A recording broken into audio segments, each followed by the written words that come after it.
Hello everyone, welcome back to my channel, and today I'm gonna teach you mobile photography under 2 minutes.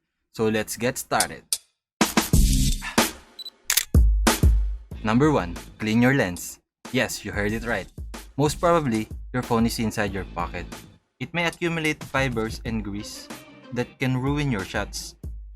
Cleaning your lens will reduce the softness or the unwanted glares on your photos. Number 2.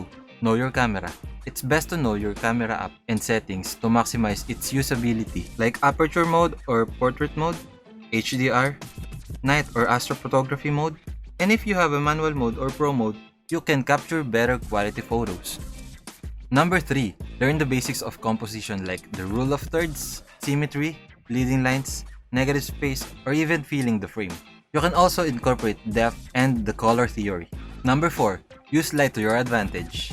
If you're lighting a subject, try to use external light and not use your built-in flash. That way, you can have a better flexibility exposing your subject. Try to use exposure sliders to control or balance the exposure. When shooting outdoor portraits, it's best to use natural light. Shoot in cloudy or shaded places. Face your subject towards the light source or to your desired angle.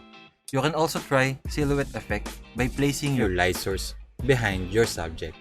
Number 5. Learn how to edit. Some says editing is cheating, but for me, it's not. There's no right or wrong in editing photos. It will just depend on the artist's intention about the photo.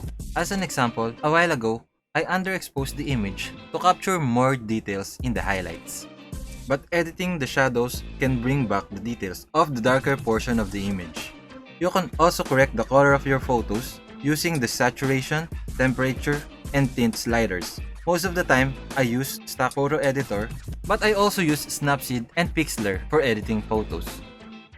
As a bonus tip, I recommend finding your style. There are many styles or niche that you can try, including portrait, landscape, macro, long exposure photography, and a lot more.